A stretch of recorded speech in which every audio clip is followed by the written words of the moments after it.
میں گھر پر اکیلی تھی تو سوچا کہ فارغ ہوں تو کیوں نہ مشین لگا کے کپڑے دھو لیے جائیں، لیکن جو ہی مشین سے کپڑوں کا گٹھا نکال کر باہر رکھا اور پانی کا پائپ لگانے لگی، مشین کے اندر سے کچھ عجیب سی آواز سنائی دی۔ میں نے حیران ہو کر مشین میں جھانکا تو ایک اتنا موٹا تازہ چوہا اچھل کے تقریباً میرے منہ تک آ گیا تھا۔ میں نے ایک دل خراش چیخ ماری اور پیچھے ہٹی۔ دل ایسے تھا کہ پسلیاں توڑ کر باہر آ جائے گا، جبکہ دوسری طرف وہ چوہا مسلسل اچھل اچھل کر مشین سے باہر نکلنے کی کوشش میں مصروف تھا۔ ہائے، اب کیا کروں؟ اگر یہ باہر آ گیا تو؟ میرے دماغ میں اور تو کچھ نہ آیا۔ میں نے گھر کا دروازہ کھولا اور باہر نکل کر سامنے جو پہلا آدمی نظر آیا اسے آواز دے کے گھر کے اندر بلا لیا۔ میں سلمیٰ اور سغرا کا ہاتھ پکڑے پارک سے واپس آ رہی تھی۔ ان دونوں نے آج پارک جانے کی بہت ضد کی تو میں انہیں لیے گھر کے قریبی پارک میں چلی آئی۔ 2 گھنٹے کھیلنے کے بعد بھی ان کا دل نہ بھرا، مگر مجھے گھر میں کام کاج نمٹانے کی جلدی تھی، لہٰذا میں ان کو زبردستی کھینچتی ہوئی باہر لے آئی۔ حسب توقع باہر نکلتے ہی دونوں نے بھاں بھاں کر کے رونا شروع کر دیا اور ارد گرد کے لوگ مڑ مڑ کر ہمیں دیکھ رہے تھے۔ میں انہیں زبردستی گھر کی جانب گھسیٹ رہی تھی، جبکہ وہ گھر جانے کو تیار ہی نہ تھی۔ مجبوراً مجھے دونوں کے سر پر ایک ایک چپت لگانی پڑی۔ خلاف توقع ان کے رونے میں شدت آ گئی۔ میں بےچارگی کی انتہا پر تھی۔ میں زبردستی انہیں لیے گھر کی جانب چلی، مگر سامنے سے آتی چاچی کو دیکھ کر ٹھٹک کر رک گئی۔ وہ بن بلائی مصیبت کی طرح ہماری طرف بڑھتی جا رہی تھی۔ میں جلدی سے دونوں بہنوں سمیت سامنے موجود درخت کی اوٹ میں چھپ گئی، مگر چاچی کی نظروں سے تو سوئی بھی اوجھل نہ ہونے پائے۔ ہم بھلا 3 ان کی نظروں سے کیسے چھپ سکتی تھیں؟ ہم پر نظر پڑتے ہی وہ حیرت سے منہ کھولے ہماری طرف بڑھی۔ تم یہاں کیا کر رہے ہو؟ ان کا پہلا سوال حسب توقع تھا۔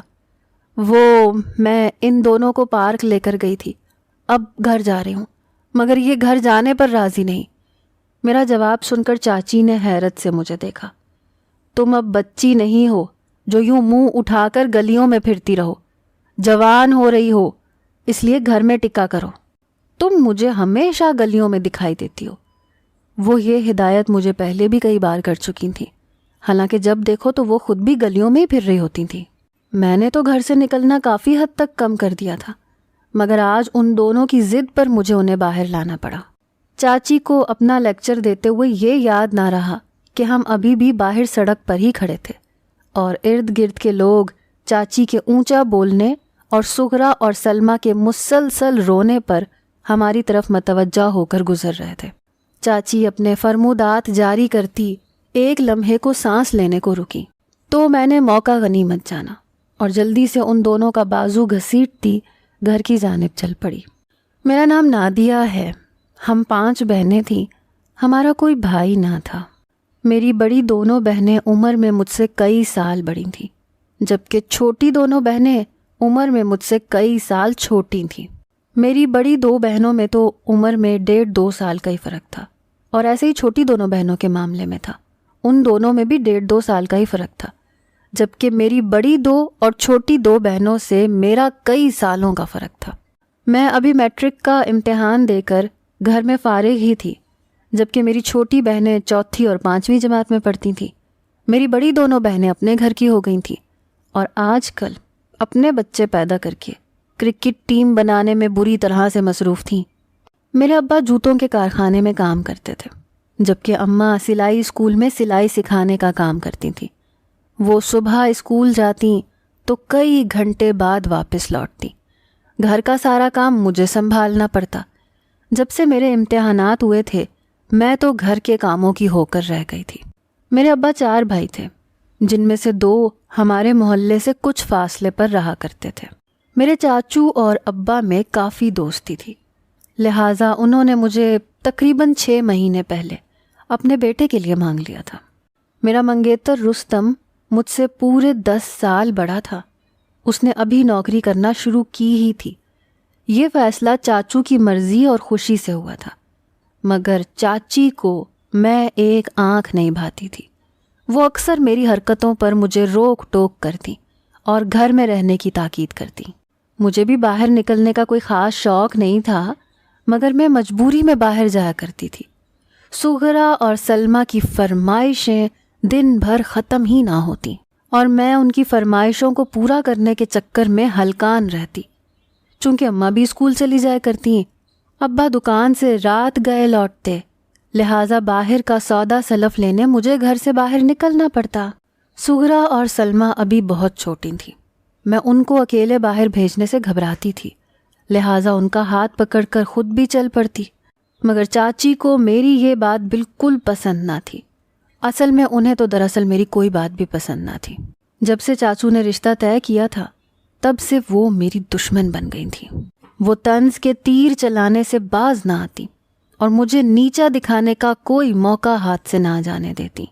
مجھے ان کے موٹے بھدے بیٹے میں کوئی دلچسپی نہ تھی، وہ تو ابا نے اس کو میرے سر پر مسلط کیا تھا، مگر چاچی کو تو ایسے لگتا تھا جیسے رستم کی منگنی مجھ سے کر کے انہوں نے اپنا ہیرا مٹی میں رول دیا۔ میں چاچی کی نظروں سے بچنے کی بہت کوشش کرتی، مگر پتہ نہیں کیسے ہر بار میرا ان سے سامنا ہو جاتا اور ان کا دل میری طرف سے مزید میلا ہو جاتا۔ سغرا اور سلمیٰ کے اسکول شروع ہوئے تو میں نے سکھ کا سانس لیا۔ انہوں نے گھر میں مجھے بالکل پاگل بنا کے رکھ دیا تھا۔ صبح ابا انہیں اسکول چھوڑتے ہوئے اپنے کام پر چلے جاتے، واپسی پر اماں انہیں اسکول سے لے آتی۔ اماں اور ان کے اسکول کی چھٹی کا ایک ہی وقت تھا اور اماں کا اسکول ان کے اسکول سے قریب بھی تھا۔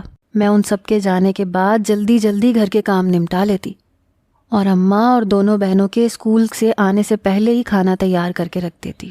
میری کوشش ہوتی تھی کہ اماں گھر آ کر آرام کریں، کیونکہ وہ بے حد تھکی ہوئی آتی تھیں۔ میں اماں اور اپنی بہنوں کی فکر میں، جبکہ اماں میری فکر میں ہلکان رہا کرتی۔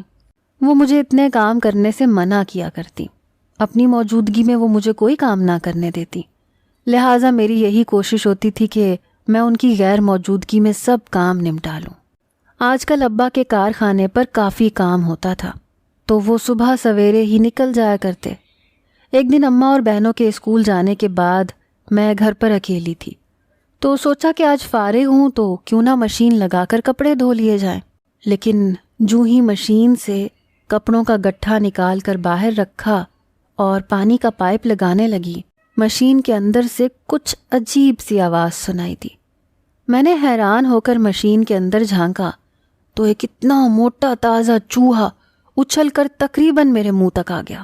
میں ایک دل خراش چیخ مار کر پیچھے ہٹی، دل ایسے تھا کہ پسلیاں توڑ کر باہر آ جائے گا، جبکہ وہ چوہا مسلسل اچھل اچھل کر مشین سے باہر نکلنے کی کوشش میں مصروف تھا۔ ہائے، اب کیا کروں؟ اگر یہ باہر آ گیا تو؟ میرے دماغ میں اور تو کچھ نہ آیا۔ میں نے گھر کا دروازہ کھولا اور باہر نکل کر سامنے جو پہلا آدمی نظر آیا اسے آواز دے کر گھر کے اندر بلا لیا۔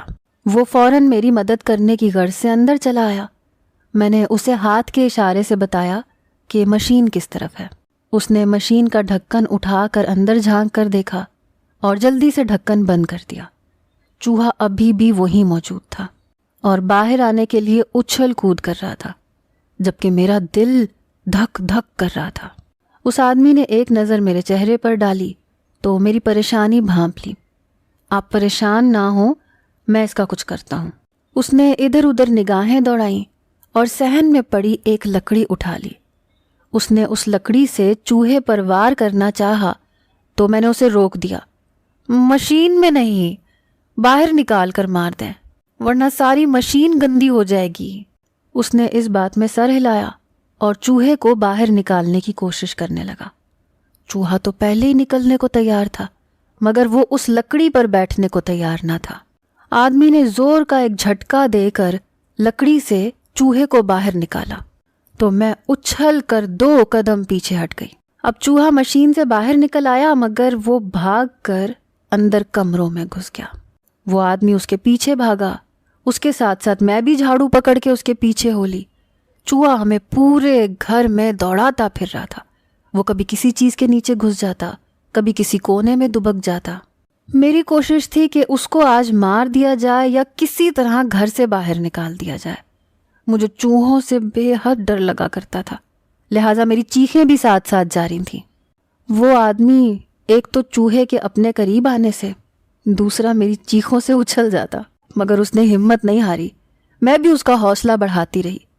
اس نے اپنے موبائل کی ٹارچ جلا کر صوفے کے نیچے چوہے کو ڈھونڈنا شروع کیا تو وہ اسے کسی کونے میں دبکا دکھائی دے گیا۔ اس نے لکڑی مار مار کر اسے باہر نکالا۔ چوہے نے اندھیرے میں چھلانگ لگائی تو میں بھی اس کے ساتھ اچھل پڑی۔ بالآخر چوہے کو باہر جانے کا راستہ مل گیا اور وہ بیرونی دروازے کی جانب بھاگا۔ وہ آدمی اور میں بھی اس کے پیچھے بھاگے۔ آدمی کا پاؤں تھوڑا سا پھسلا تو وہ لڑکھڑا گیا۔ میں اس سے پہلے ہی باہر نکل آئی۔ باہر نکل کر مجھے چوہا تو کہیں دکھائی نہ دیا، مگر گھر کے بیرونی دروازے سے موٹی تازی چاچی گھر کے اندر داخل ہوتی دکھائی دی۔ میرا دوپٹہ بے ترتیبی سے میرے پیروں میں جھوم رہا تھا، میرا سانس پھولا ہوا تھا، میرا دل دھک دھک کر رہا تھا۔ میں چاچی کو دیکھ کر ساکت، جبکہ چاچی مجھے اس حالت میں دیکھ کر تعجب کا شکار۔ اگلے ہی لمحے میرے پیچھے چوہے کی تلاش میں دوڑ کر آتا ہوا آدمی دیکھ کر چاچی کا منہ حیرت سے کھلے کا کھلا، جبکہ آنکھیں پھٹی کی پھٹی رہ گئیں۔ وہ آدمی بھی حیرت سے آنکھیں پھاڑے چاچی کو تک رہا تھا۔ اسے شاید یقین نہیں آ رہا تھا کہ ایک موٹا تازہ چوہا ایک موٹی تازی عورت میں کیسے بدل گیا۔ چند لمحوں میں اسے کچھ سمجھ میں آئی تو وہ چوہے کی تلاش میں ادھر ادھر دیکھتا گھر کے بیرونی دروازے کی جانب بڑھ گیا، جبکہ چاچی وہیں کھڑے ہو کر واویلا کرنا شروع ہو گئی۔ تجھے شرم نہ آئی؟ تو اتنی بڑی بےغیرت نکلی، تو نے ہمارے خاندان کا نام ڈبو دیا۔ دروازے سے نکلتا وہ آدمی وہیں پر رک گیا اور مڑ کر چاچی کو دیکھنے لگا۔ میں تو اپنی جگہ پر ساکت کھڑی تھی، میرے بدن میں تو جیسے لہو نہ رہا۔ میں جانتی تھی کہ چاچی اب کیا ڈرامہ کرنے والی تھی۔ اس نے اپنی طرف سے مجھے رنگے ہاتھوں پکڑ لیا تھا اور وہ مجھے اتنی آسانی سے بخشنے والی نہ تھی۔ اس جرم پر تو وہ میری 7 نسلوں کو بھی معاف نہ کرتی، اور وہ اپنے سوا کسی کو بولنے کا موقع ہی کب دیتی تھیں۔ میں نے انہیں ہاتھ کے اشارے سے کئی دفعہ روکنے کی کوشش کی، کیونکہ وہ آدمی دروازے کے بیچوں بیچ کھڑا چاچی کے بین دلچسپی سے سن رہا تھا۔ چاچی ایسے رونا پیٹنا ڈال رہی تھیں جیسے خدا نخواستہ ان کے سامنے کوئی میت پڑی ہو۔ نکال دیا جنازہ تو نے اپنے باپ کی عزت کا، مجھے پہلے ہی تجھ سے ایسی امید تھی۔ چلو یہ تو شکر تھا کہ میں چاچی کی امیدوں پر پوری اتری تھی۔ چاچی کو تو خوش ہونا چاہیے تھا کہ انہوں نے جو امید مجھ سے لگائی تھی میں نے انہیں مایوس تو نہیں کیا تھا، مگر پھر بھی نہ جانے کیوں وہ رو رہی تھیں۔ چاچی میری بات تو سنو، ایسا کچھ نہیں ہوا۔ جب انہوں نے صاف صاف مجھ پر الزام لگایا تو مجھے بولنا ہی پڑا۔ گھر میں چوہا گھس آیا تھا، میں نے اس آدمی کو چوہے کو باہر نکالنے کے لیے بلایا تھا۔ میں نے اپنی صفائی دی، مگر چاچی کی بین کرتی موٹی آواز میں میری نازک سی آواز کہاں سنائی دینی تھی۔ چاچی اپنے آپ میں مگن، لہک لہک کر گانے کے انداز میں سینہ پیٹتی بین ڈالنے میں مصروف تھی۔ وہ آدمی شاید چاچی کے بین ڈالنے سے اب بیزار ہو گیا، لہٰذا اس نے گھر سے باہر قدم رکھ دیا۔ چاچی کی پشت اس آدمی کی طرف تھی، اس لیے چاچی کو ابھی تک یہ معلوم نہیں ہو سکا تھا کہ وہ ابھی یہیں موجود ہے، جبکہ میں بری طرح شرمندہ ہو رہی تھی۔ ابھی اس آدمی نے ایک قدم باہر ہی رکھا تھا کہ چاچی بجلی کی تیزی سے میری طرف بڑھی۔ وہ آدمی چاچی کو اپنی جگہ سے ہلتا دیکھ کر پھر سے رک گیا۔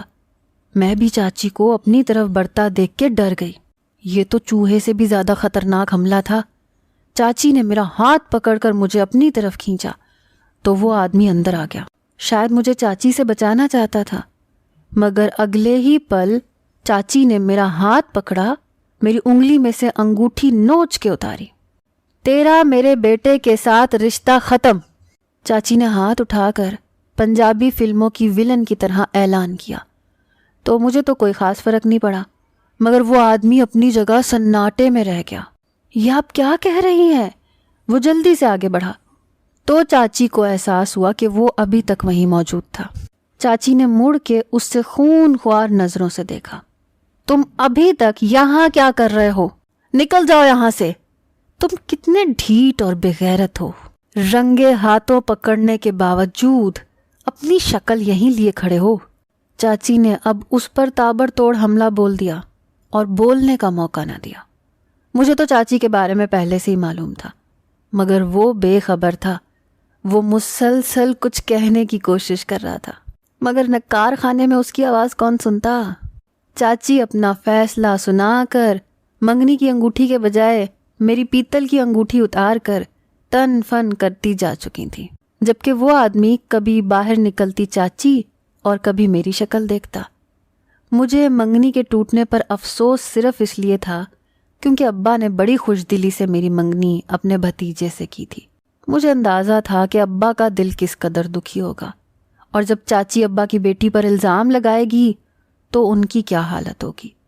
اس سے زیادہ مجھے اس رشتے سے کوئی دلی وابستگی نہ تھی۔ بہت افسوس ہوا آپ کو یہ سب سہنا پڑا۔ اس آدمی نے میرے چہرے پر نظر ڈالتے ہوئے افسوس کا اظہار کیا تو میں نے نظر اٹھا کر پہلی بار اس کا چہرہ غور سے دیکھا۔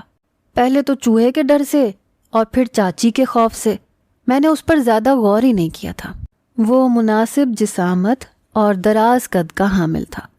اس کے چہرے پر گھنی مونچھیں اسے باروب بنا رہی تھیں، مگر وہ جس طرح سے چوہے کو مارنے کی کوشش کر رہا تھا اور چوہے کے اپنے قریب آنے پر اچھل جاتا تھا، اس کا تصور کرتے ہی مجھے ہنسی آ گئی اور میں کھلکھلا کر ہنس دی۔ اس نے حیرت سے میرے چہرے کی طرف دیکھا اور کچھ لمحے دیکھتا ہی رہ گیا۔ میری ہنسی تھمی تو وہ چونک گیا۔ آپ ہنس کیوں رہی تھیں؟ وہ دراصل مجھے یاد آ گیا تھا جیسے آپ اس چوہے کو پکڑنے کی کوشش کر رہے تھے۔ میری بات سن کر وہ بھی مسکرا دیا اور دروازے کی جانب چل دیا۔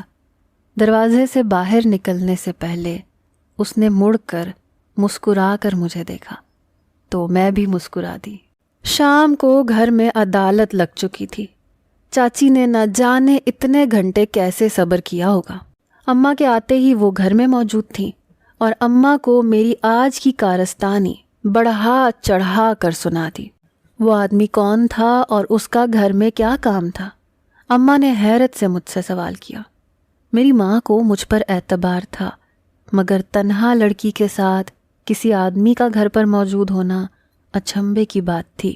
مجھ سے اس بارے میں سوال کرنا اماں کا حق تھا۔ میں نے اماں کو ساری بات تفصیل سے بتائی تو انہوں نے اپنا ماتھا پیٹ لیا۔ مجھے تجھ سے اتنی بڑی بے وقوفی کی امید نہ تھی، اماں نے افسوس سے کہا۔ اماں میں اکیلی تھی گھر پر، میں ڈر گئی تھی اور وہ اتنا بڑا چوہا تھا۔ میں نے ہاتھ کے اشارے سے اس کا سائز کچھ زیادہ ہی بڑا بنا دیا۔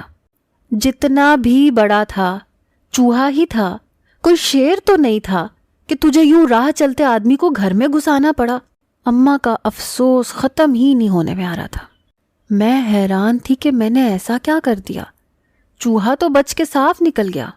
ابا اور چاچا کے آنے تک چاچی وہیں موجود رہیں اور جتنا واویلا کر سکتی تھیں کرتی رہیں۔ اماں سر پکڑے ان کی باتیں سنتی رہیں۔ میرا تو دل چاہا چاچی کو ہاتھ سے پکڑ کر گھر سے چلتا کروں، مگر مجھ نازک اندام کے لیے اکیلے چاچی کو کھینچنا آسان نہیں تھا، اور اماں تو اس معاملے میں میرا کبھی بھی ساتھ نہ دیتی، اس لیے میں چپ کر کے بیٹھی رہی۔ ابا اور چاچا کے آتے ہی ایک نیا محاذ کھل گیا۔ ان دونوں میں سے کسی کو بھی چاچی کی بات کا اعتبار نہیں تھا، مگر میں نے اس آدمی کو اندر بلانے والی بات بتائی تو دونوں حیران تھے۔ ابا نے بھی مجھے ہی ڈانٹا۔ ابا نے چاچی کے سامنے ہاتھ جوڑ دیے۔ یہ نادان ہے، اس کی نادانی سمجھ کر اس کو معاف کر دو، ابھی اس کو اتنی عقل سمجھ نہیں ہے۔ ارے واہ، کیسے عقل سمجھ نہیں ہے؟ چاچی نے ہاتھ نچایا۔ تڑ تڑ جواب دینے تو اس کو خوب آتے ہیں، پر اتنی سمجھ نہیں ہے کہ ایک انجان آدمی کو گھر میں نہیں گھسانا چاہیے۔ یہ تربیت کا حصہ ہے بھائی صاحب، برا مت منانا، مگر آپ کی تربیت میں کچھ نہیں، اچھی خاصی کمی رہ گئی۔ میں نے تو اپنی بچی سمجھ کر یہ رشتہ کیا تھا، مگر اب میں باز آئی، اب مجھے کوئی بھی اس رشتے کے لیے راضی نہیں کر سکتا۔ سن لو جی تم بھی۔ اب کی بار انہوں نے گھور کر چاچا کی طرف دیکھا تو وہ بھی اپنی جگہ پر سہم کر رہ گئے۔ چلو جی چلتے ہیں، چاچی نے اپنی چادر کا پلو مارا اور چاچا کو چلنے کا اشارہ کیا تو وہ سر جھکائے ان کے پیچھے چل دیے۔ میں نے رونی صورت بنا کر اماں کی جانب دیکھا تو وہ غصے سے بولی، اب کیوں روتی ہے؟ جو کرنا تھا کر دیا تو نے۔ اماں میری انگوٹھی تو چاچی سے لے دیں۔ وہ زبردستی میری انگلی سے اتار کر لے گئی۔ میں نے اپنی خالی انگلی اماں کو دکھائی۔ ارے پگلی، منگنی کی انگوٹھی لڑکے والے واپس لے جاتے ہیں جب منگنی ٹوٹتی ہے تو، اماں نے بے دہانی میں مجھے سمجھایا۔ مگر اماں منگنی کی انگوٹھی تو میں نے الماری میں سنبھال کے رکھی تھی، وہ تو میری انگوٹھی تھی جو میں میلے سے لائی تھی۔ اماں نے چونک کر میری طرف دیکھا اور میرے کندھے پہ 2 ہاتھ جڑ دیے۔ گھر میں سناٹا چھایا ہوا تھا۔ سغرا اور سلمہ کب کی سو گئی تھیں، جبکہ اماں ابا اپنے اپنے بستروں میں چپ چاپ لیٹے تھے۔ میں جانتی تھی کہ دونوں ہی جاگ رہے تھے، مگر وہ دونوں ایک دوسرے سے کوئی بھی بات نہیں کر رہے تھے۔ شاید وہ دونوں صدمے میں تھے۔ میری منگنی ٹوٹنا کوئی اتنی چھوٹی بات نہیں تھی جتنی مجھے لگی تھی۔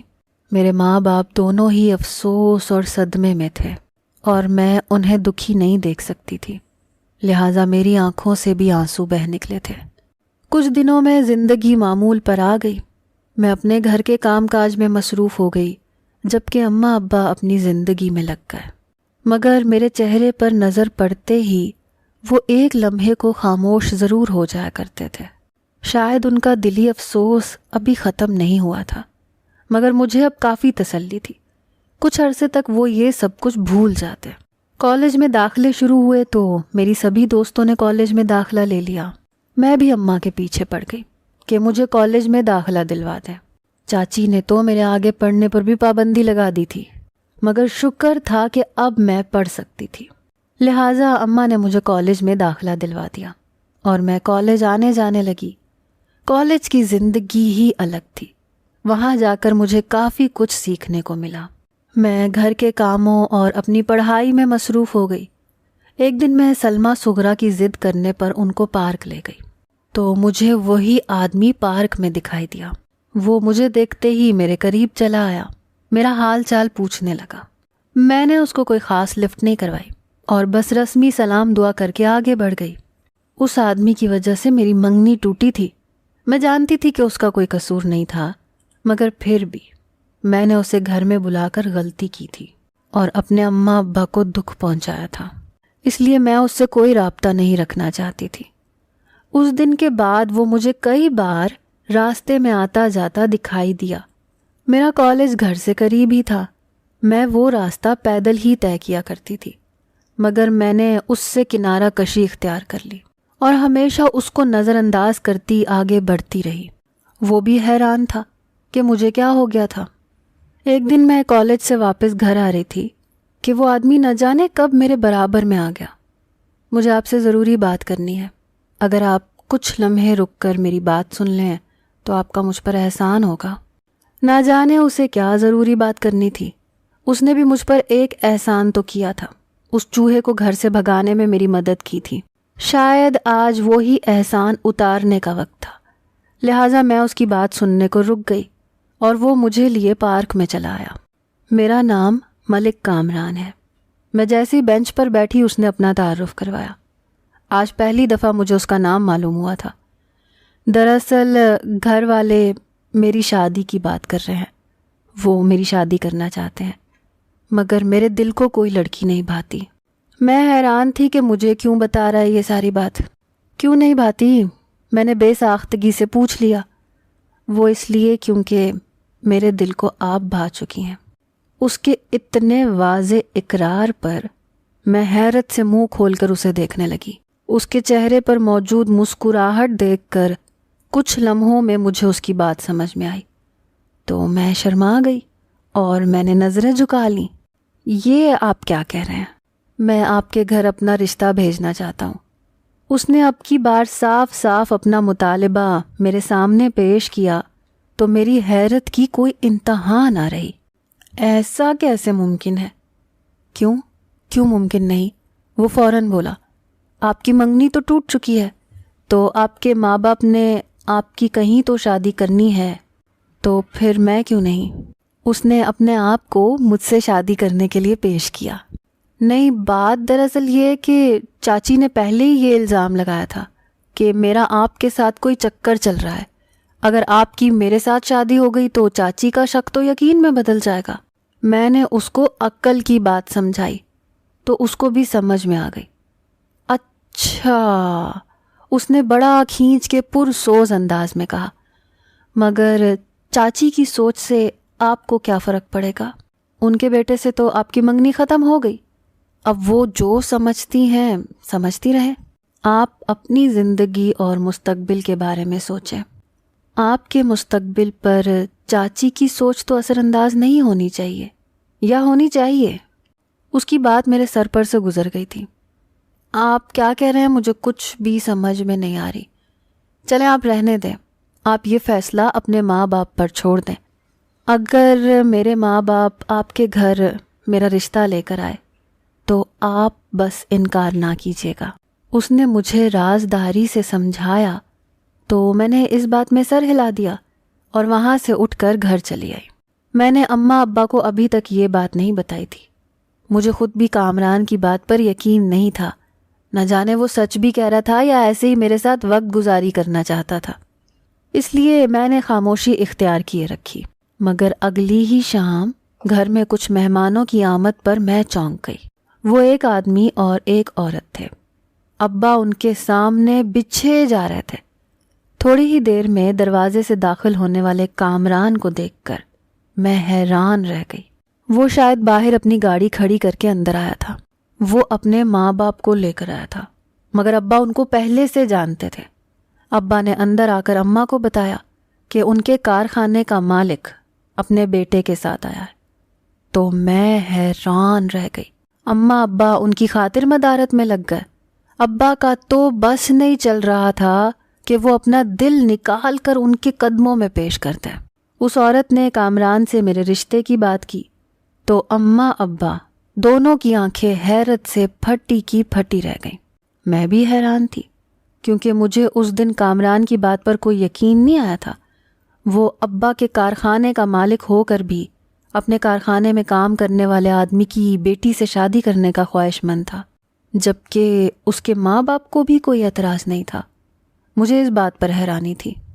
مگر یہ کیسے ممکن ہے؟ ابا کی آواز کانپ گئی۔ کیوں ممکن نہیں ہے؟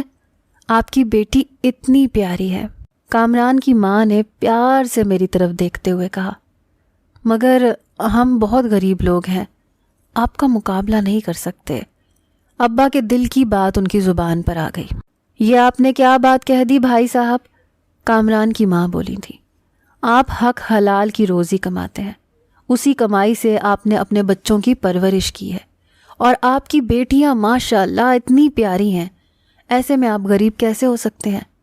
انسان کی دولت اس کی اولاد اور اچھی تربیت ہوتی ہے، نہ کہ اس کی زمین جائیداد۔ وہ کتنے اچھے خیالات کی حامل تھیں۔ ایسی عورتیں تو ڈراموں افسانوں میں ہوا کرتی ہیں۔ مجھے تو حقیقت میں چاچی جیسی عورتوں سے ہی واسطہ پڑا تھا، لہٰذا میں ان کی باتیں سن کر حیران تھی۔ وہ کسی اور ہی دنیا کی مخلوق لگتی تھیں۔ سب انسان ایک جیسے نہیں ہوتے۔ ہم دولت اور جائیداد کے پیچھے نہیں بھاگتے، کیونکہ ہمارے پاس پہلے ہی اللہ کا دیا سب کچھ ہے، لہٰذا اور مزید کا ہمیں کوئی لالچ نہیں۔ آپ اپنی بیٹی ہمیں سونپ دیجئے، ہم آپ سے وعدہ کرتے ہیں کہ اس کا اپنی بیٹی سے بھی زیادہ خیال رکھیں گے۔ اب کی بار کامران کا باپ بولا تھا، مجھے ہمیشہ سے بیٹی کی خواہش تھی، مگر اللہ نے مجھے بیٹی نہ دی، لیکن میں نے ٹھان لی تھی کہ میں اپنی بہو کو ہمیشہ اپنی بیٹی بنا کر رکھوں گا، اور آپ کی اتنی پیاری سی بیٹی جب ہمارے گھر میں آ بسے گی تو ہمارے گھر میں تو خوب ہی رونق لگے گی۔ کامران کے باپ نے اٹھ کر میرے سر پر ہاتھ رکھا اور ابا سے درخواست کی، تو ابا نے خوشی کے مارے اس بات میں سر ہلا دیا۔ مجھے اپنی قسمت پر یقین ہی نہیں ہوتا تھا۔ میں نے FA کا امتحان پاس کیا تو ابا نے میری شادی کی تاریخ رکھ دی اور میں رخصت ہو کر کامران کے سنگ چلی آئی۔ کامران خود بھی پڑھا لکھا تھا اور اسے شوق تھا کہ اس کی بیوی بھی پڑھی لکھی ہو، لہٰذا اس نے مجھے آگے پڑھنے سے نہ روکا۔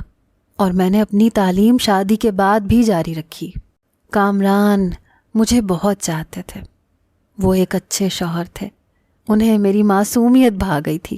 میں اپنے رب کی شکر گزار تھی جس نے مجھے اس رستم سے بچا کر کامران جیسا جیون ساتھی دیا تھا۔